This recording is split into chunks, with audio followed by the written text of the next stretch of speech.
মানুষ যখন এই সংসারে প্রবেশ করে অর্থাৎ জন্মগ্রহণ করে তখন নিশ্চিন্তে থাকে, আনন্দে থাকে। কিন্তু যেই মাত্র তার মধ্যে বোধশক্তি আসে তখন সে চিন্তা করতে শুরু করে। চিন্তা ভবিষ্যতের, সেই সমস্ত বিষয় নিয়ে চিন্তা করে যা ওর হাতে নেই। তারপর বড় হয়, বিবাহ সম্পন্ন হয়, গৃহস্থ জীবন যাপন করে, তারপর আবার চিন্তায় মগ্ন হয়ে যায়। ভাবে এই যে আমার পরিবার, আমি কি ঠিকমতো তার খেয়াল রাখতে পারছি? কাল যখন আমি এই সংসার থেকে চলে যাব তখন আমার এই পরিবারের দেখাশোনা কি করবে? শেষ পর্যন্ত এই পরিবার তো আমারই উত্তরদায়িত্ব। যাক, আপনাকে একটা প্রশ্ন করি। এই সংসারে আসার পূর্বে আপনি কি এই প্রশ্ন করেছিলেন, এটা ভেবেছিলেন যে আমাকে ছাড়া এই সংসার কিভাবে চলবে? করেননি, তাই তো? তাই আপনার এটা নিয়ে দুশ্চিন্তা করার প্রয়োজন নেই যে আপনি যখন এই সংসার ত্যাগ করে চলে যাবেন তখন কি হবে। আপনি যখন ছিলেন না তখনও এই সংসার চলছিল, আপনি যখন এই সংসার ত্যাগ করবেন তখনও এই সংসার চলতে থাকবে। যদি কোনো বিষয়ের প্রভাব থাকে তা হলো আপনার আজকের তথা বর্তমানের কর্ম, অর্থাৎ আজ আপনি কি করছেন, কার জন্য মঙ্গল করছেন, কাকে প্রেরণা দিচ্ছেন, কাকে সাহায্য করছেন, কোন উদাহরণ প্রস্তুত করছেন। আপনি এই সংসারে যে ছবি অঙ্কন করবেন সংসার সেটাই মনে রাখবে। তাহলে শুধু সৎকর্ম করুন, মঙ্গল করতে থাকুন, আর আমার সাথে ভালোবেসে বলুন রাধা রাধা।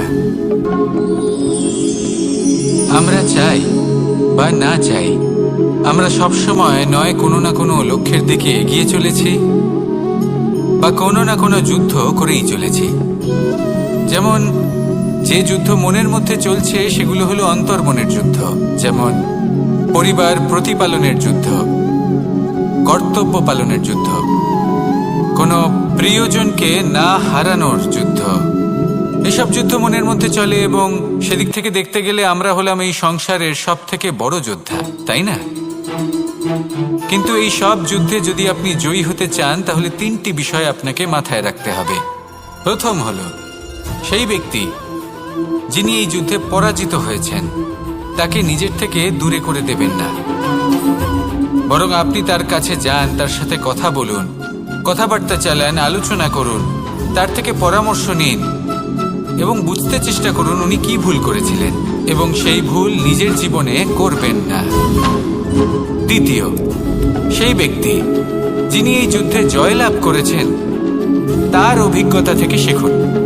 তিনি কি কি পদক্ষেপ নিয়েছেন, কিভাবে তিনি প্রারব্ধের গতিপথ বদলে দিয়েছেন, কোথায় বুদ্ধি প্রয়োগ করেছেন আর কোথায় বল প্রয়োগ করেছেন, এই সব কিছু তার থেকে শিখুন। এবং তৃতীয়, আপনার নিজের বিবেক, তার কোনটা উচিত বোধ হচ্ছে কোনটা অনুচিত বোধ হচ্ছে সেটা বুঝে নিন। যদি এই তিনটি বিষয় আপনি বুঝতে পারেন তাহলে ধরে নিন যে আপনি সাফল্যের পথে অগ্রসর হয়ে চলেছেন। আসুন আমার সাথে ভালোবেসে বলুন রাধা রাধা। মানুষের জীবন হলো তার যাত্রা এবং প্রত্যেকের জীবনযাত্রার লক্ষ্য হলো আলাদা।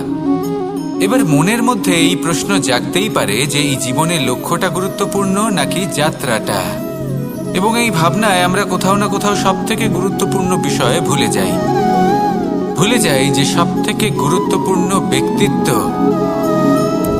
হলো আমাদের সাথী, আমাদের সহযাত্রী, যার সাথে আমরা এই যাত্রাপথ সুনিশ্চিত করি। এটা খুব গুরুত্বপূর্ণ। আপনি নিজেই দেখুন, মেঘ থেকে বৃষ্টি ঝরে পড়ে, তার লক্ষ্য হলো ধরিত্রী, তার যাত্রাপথ হলো সেই বায়ুমণ্ডল। কিন্তু ও কোন সাথী নির্বাচন করছে তার উপর কত কিছু নির্ভর করে। যদি সাথী হিসেবে ঝিনুককে খুঁজে পায় আর ওই ঝিনুকের ওপরে গিয়ে পড়ে তাহলে মুক্তয়ে পরিণত হয়। তখন লক্ষ্য কি হয়ে থাকে? ঈশ্বরের আভূষণ।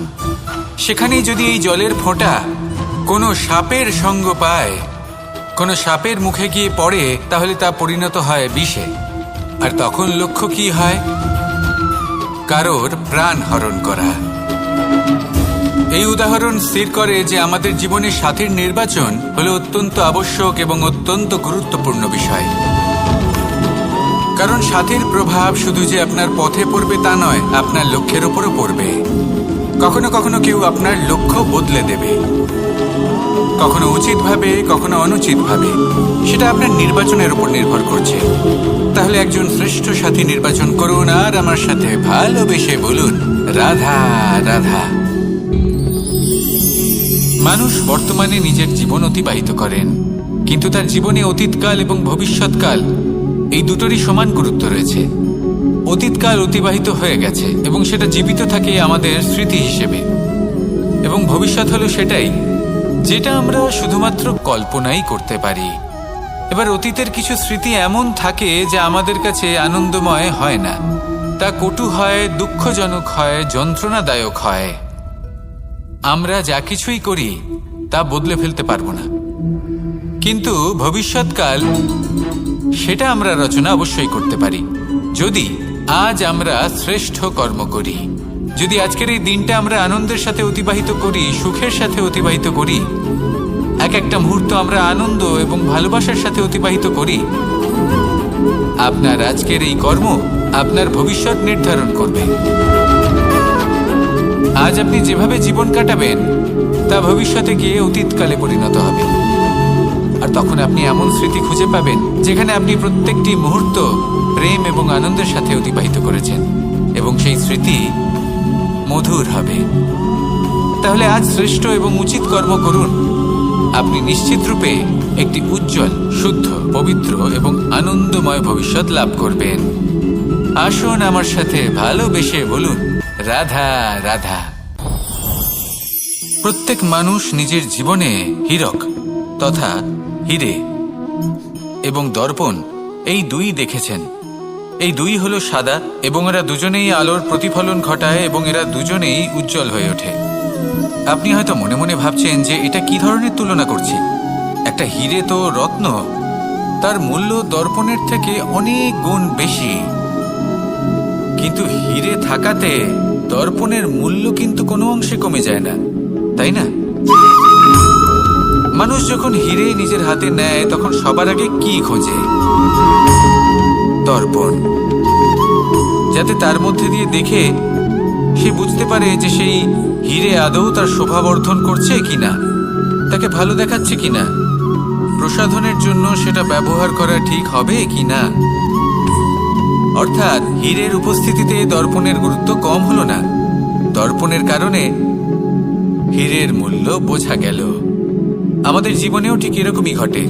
আপনারা যদি সংসারে নিজের আশেপাশে দেখেন, এমন অনেক মানুষ দেখতে পাবেন যারা নিজেদের ক্ষেত্রে মহান স্থানে পৌঁছেছেন, নিপুণ এবং শ্রেষ্ঠ হয়েছেন, আর তাদের মধ্যে আপনার নিজের মনে হয় যেন আপনি হলেন দর্পণ।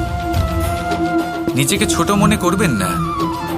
আপনার মূল্য কম হচ্ছে না, আপনার নিজস্ব মূল্য আছে, আর যদি আপনার অস্তিত্ব না থাকে তাহলে ওনাদের অস্তিত্বের মূল্য সংসার বুঝতেই পারবে না। জীবনে সবসময় চেষ্টা করবেন যাতে আপনি আরো বেশি শ্রেষ্ঠ হয়ে উঠতে পারেন। আপনি নিজে যে স্থানে আছেন সেটাকে ছোট মনে করবেন না, তারও নিজস্ব একটা মূল্য আছে। যদি আপনি হিরে হয়ে থাকেন তাহলে অহংকার করবেন না, যদি আপনি দর্পণ হয়ে থাকেন তাহলে নিজেকে ছোট মনে করবেন না। আসুন আর আমার সাথে ভালোবেসে বলুন, রাধা রাধা। পাপ এবং পুণ্য এই দুই হলো সংসারের এমন দুই বিন্দু যাকে কেন্দ্র করে এই সংসারের চক্র ঘুরতে থাকে। আমরা যদি কোনো কর্ম বিচার করি, হয় পুণ্য নয় পাপের দৃষ্টিভঙ্গি দিয়ে, এটা হয় পুণ্য না হলে পাপ। কিন্তু এই পাপ এবং পুণ্য এই দুই নির্ভর করে প্রত্যেক মানুষের ওপর, তার চিন্তাধারা, তার পরিস্থিতির ওপর। ধরুন এমন একজন মানুষ যিনি অনেক দিন ধরে বনে পথ হারিয়েছেন, অনেক দিন হয়তো উনি কোনো খাবার খাননি। এবার এমন পরিস্থিতি চলে এসছে যে এবার যদি উনি খাবার না খান তাহলে হয়তো জীবিতই থাকবেন না। আর এমন অবস্থায় ওনার সামনে যদি কোনো প্রাণী আসে তাহলে তাকে শিকার করা, এটা কিন্তু তার কাছে পাপ নয়, এটা তো জীবিত থাকার একমাত্র উপায়। এটা তার কাছে পুণ্য সম। আর যদি আমি এমন একজন ব্যক্তির কথা বলি যিনি সরল, যিনি একটি সুখী, শান্ত, সুরক্ষিত জীবনযাপন করছেন, তার কাছে কিন্তু এটা পাপ। এইরকমই এই সংসারে ভিন্ন ভিন্ন পরিভাষা আছে পাপ এবং পুণ্যের। তার মধ্যে যদি আমি আপনাকে একটি সরল পরিভাষা দিই, সেটা হলো জীবনে যখনই কোনো কর্ম করবেন সেটা নিয়ে একটু ভেবে দেখুন যে এই যে কাজটা আমি করছি তার ফলে এই যে অন্য মানুষেরা আছেন এই সংসারে তারা কি দুঃখ পাবেন? যদি তারা দুঃখ পান তাহলে সেটা পাপ। যদি আপনি এমন কোনো কর্ম করেন যার ফলে অন্যরা প্রসন্নতা লাভ করেন, তাদের মুখে হাসি ফুটে ওঠে, যদি তারা প্রেরিত হন, জীবনে সামনে এগোতে পারেন, তাদের বিকাশ হয়, তাহলে এটা হলো পুণ্য। তাই জীবনে সবসময় পুণ্য করতে থাকুন আর আমার সাথে ভালোবেসে বলুন রাধা রাধা। তালা অনেক পুরনো একটা আবিষ্কার। যবে থেকে এই সংসারে বহুমূল্য বস্তু নির্মিত হয়েছে তবে থেকেই এই তালা নির্মাণ হয়েছে, তবে থেকে এর ব্যবহার করা হয়েছে, যাতে উচিত সময় এলে পরে আমরা আমাদের বহুমূল্য জিনিসগুলো সুরক্ষিত রাখতে পারি এবং সময় এলে পরে বের করে সেগুলি ব্যবহার করতে পারি। এবার একটা গুরুত্বপূর্ণ তথ্য আছে যেটা জানা অত্যন্ত গুরুত্বপূর্ণ, এবং সেটা হলো যে একটা তালা নির্মাণের পূর্বে তা খোলার যন্ত্র অর্থাৎ তার চাবিটি নির্মাণ করা হয়, এবং এটাই জীবনের খুব বড় একটা শিক্ষা প্রদান করে যায়। আমাদের জীবনে যখনই কোনো সমস্যা আসে তখন ভয়ভীত হওয়ার কোনো দরকার নেই, কারণ এই প্রকৃতি, এই ঈশ্বর এই সমস্যার সমাধান তথা এর চাবি আগে থেকেই নির্মাণ করে রেখে দিয়েছেন। শুধু দরকার হলো সেই সমস্যার ঊর্ধ্বে উঠে সেই সমাধান খুঁজে বের করা। মানুষ অনেক সময় সমস্যা দেখে ভীত হয়ে পড়েন, চিন্তিত হয়ে পড়েন, নিজের বিবেক হারিয়ে ফেলেন। আপনার শুধু এই মনকে শান্ত করা প্রয়োজন। এই শান্ত মনের সাথে এই সমস্যার নিবারণ খুঁজে নিতে হবে। তাই সমস্যা যতই তীব্র হোক না কেন ভয় পাওয়ার কোনো প্রয়োজন নেই। পরম শান্ত মনে সমাধান খুঁজে বের করুন। আসুন আমার সাথে ভালোবেসে বলুন রাধা রাধা। এ হলো রামায়ণের সময়কালের কথা। সেতু নির্মাণ করার কাজ চলছিল। সমস্ত বানর সেনা এই কাজে নিযুক্ত হয়েছিলেন। বড় বড় পাথর তুলে নিয়ে এই বানর সেনা সমুদ্রে ফেলছিলেন। এই কাজ চলছিল। এমন সময় ছোট্ট একটা কাঠবিড়ালি এলো। ছোট ছোট মাটির ডেলা হাতে নিয়ে সাগরের কাছে যাচ্ছিল আর বড় বড় পাথরের পাশে রেখে দিচ্ছিল। যথাসম্ভব সেখানে রেখে আসছিল। সারা দিন ধরে সে এই পরিশ্রম করেই যাচ্ছিল। এবার শ্রীরাম তার এই কাজ দেখতে পেলেন। সেই ছোট্ট কাঠবিড়ালিটিকে নিজের হাতে তুলে নিলেন এবং অত্যন্ত ভালোবেসে তার পিঠে হাত বুলিয়ে দিলেন। কথায় আছে যে কাঠবিড়ালির পিঠে যে দাগ আছে সেই 3টি দাগ এসেছে শ্রীরামচন্দ্রের 3 আঙুলের থেকে। যে কাজ আপনি করছেন তাতে সমস্ত শক্তি প্রয়োগ করুন। যতটা আপনার সামর্থ্য রয়েছে, যতটা আপনার প্রতিভা রয়েছে, সম্পূর্ণভাবে উৎসর্গ করে দিন। ঠিক এমন ভাবে কর্ম করুন। সেই কাঠবিড়ালি কিন্তু তাই করেছিল। সেই জন্য শ্রীরামের সাথে সেও সেই কাহিনীতে অমর হয়ে গেছিল। সম্পূর্ণ শক্তি প্রয়োগ করুন, সম্পূর্ণ সামর্থ্যের সাথে কর্ম করুন, কারণ এটাই হলো শ্রেষ্ঠ পথ কোনো কর্ম করার। আসুন আমার সাথে ভালোবেসে বলুন রাধা রাধা। মানুষের জন্ম কখনো তার ভবিষ্যৎ নির্ধারণ করতে পারে না। হ্যাঁ, ওর জীবনযাত্রা অবশ্যই সুখময় হতে পারে। নির্ভর করে যে ও কোন পরিবারে জন্ম নিচ্ছে, তার পরিবার পরিজন কে হন, তার মাতা পিতা কে হন, তাকে কেমন শিক্ষা দেওয়া হয়েছে, কেমন ভাবে পালন করা হচ্ছে। সে কিন্তু কুপাত্রও হতে পারে, আবার সুপাত্রও হতে পারে। কিন্তু সে চলে যাওয়ার পর এই সংসার তাকে মনে রাখবে নাকি না, আর যদি মনেও রাখে তাহলে কিভাবে মনে রাখবে সেটা নির্ভর করছে তার কর্ম এবং তার নির্বাচনের উপর। ঠিক যেমন বর্ষার এই জলের ফোঁটা যখন মেঘ থেকে ঝরে পড়ে তখন তার এই নির্বাচন হলো গুরুত্বপূর্ণ, কারণ তার নির্বাচন তার উপর নির্ভর করছে তার ভবিষ্যৎ কেমন হবে। ঝিনুকের মুখে পড়লে মুক্ত হয়ে ওঠে, সাপের মুখে পড়লে বিষ, আর যদি কোনো পাতায় পড়ে তাহলে শিশিরে পরিণত হয়। তাহলে কর্ম এবং নির্বাচন দুটি জীবনে গুরুত্বপূর্ণ। এদের বিষয় বিশেষ যত্ন নেবেন এবং আমার সাথে ভালোবেসে বলবেন রাধা রাধা। কখনো কখনো আমাদের জীবনে দুঃখ আসে এবং তার কারণ হলো সন্দেহ। মানুষ আমাদের উপর সন্দেহ করে, আমাদের কর্ম নিয়ে, আমাদের মানসিকতা নিয়ে, আমাদের কথা নিয়ে, আমাদের চরিত্র নিয়ে। কখনো কখনো আমরা শুভ উদ্দেশ্য নিয়ে কারোর মঙ্গল কামনা করি, তার জন্য কোনো ভালো কর্ম করি, এবং সেই ব্যক্তি আমাদের বন্ধুত্ব নিয়ে, আমাদের সম্পর্ক নিয়ে, আমাদের সততা নিয়ে প্রশ্ন করতে থাকে, আমাদের সন্দেহ করে। তখন আমাদের দুঃখ হয়, কিন্তু এটা হওয়া উচিত নয়। কারণ যখনই কোনো ব্যক্তি আপনাকে সন্দেহ করছে, তাতে আপনারই মূল্য বৃদ্ধি পাচ্ছে। এবার আপনি বলবেন, এ কি করে সম্ভব হতে পারে? একটা কথা বলুন, আপনি কখনো শুনেছেন যে কয়লার শুদ্ধতার পরিমাপ করা হচ্ছে? শোনেননি, কারণ এমনটা কখনো হয়ই না। শুদ্ধতার পরখ শুধুমাত্র সোনার ক্ষেত্রে করা হয়। শুধুই তার শুদ্ধতা নিয়ে সন্দেহ প্রকাশ করা হয়।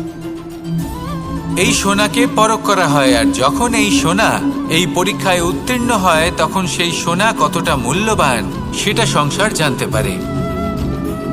সেই রকমই এই সংসার আপনাকেও পরখ করবে। যখন আপনি এই পরীক্ষায় উত্তীর্ণ হবেন, তখন আপনার মূল্য কতটা অধিক সেটা এই সংসারও জানতে পারবে।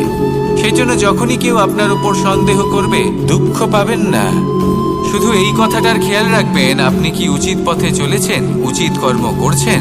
সকলের প্রতি আপনার মনে যেন সদ্ভাবনা থাকে, এবং হ্যাঁ, আপনি যেন আমার সাথে ভালোবেসে বলেন, রাধা রাধা। আমরা সবাই সূর্যকে সম্মান করি, ওনাকে শ্রদ্ধা করি, ওনাকে পুজো করি। এই সূর্য আমাদের শক্তি প্রদান করেন, প্রকাশ প্রদান করেন। কখনো কখনো উষ্ণতা এতটাই বাড়িয়ে তোলেন, এতটাই তপ্ত করে তোলেন, আমাদের একথা মনে হয় যে আমাদের এই শরীর জ্বলে যাচ্ছে। তখনও আমরা বিরোধিতা করি না, তাকে কটু কথা শোনাই না। আমরা সসম্মানে তা গ্রহণ করি। কেন কেন করি? কারণ আমরা জানি যে সন্ধেবেলা যখন সূর্যাস্ত হবে, তখন শুধুমাত্র অন্ধকার বাকি থাকবে। ঠিক কিছুটা এরকমই হয় আমাদের মাতা পিতাও, যিনি আমাদের জন্ম দেন, আমাদের ভরণ পোষণ করেন, আমাদের বড় করেন, আমাদের প্রেম প্রদান করেন। কখনো কখনো তাদের মুখ থেকে কটু কথা নিঃসৃত হয়, আমাদের দুঃখ হয়, কিন্তু তখন আমাদের এটা বোঝা উচিত, এগুলি নিঃসৃত হচ্ছে আমাদেরই মঙ্গলের জন্য। যেমন সূর্যদেব, উনিও উত্তাপ দিয়ে থাকেন আমাদেরই মঙ্গলের জন্য, যাতে ফসল পাকতে পারে, যাতে জল বাষ্প হয়ে মেঘ হতে পারে, বৃষ্টি হতে পারে, আর এই সংসারে নিরন্তর জলের প্রবাহ থাকে। আমাদের মাতা পিতা, তাদের কঠোর আচরণ, তাদের কঠোর অনুশাসনের পেছনে লুকিয়ে থাকে ওনাদের ভালোবাসা। আমাদের তা বুঝতে হবে, সসম্মানে ওনাদের গ্রহণ করতে হবে।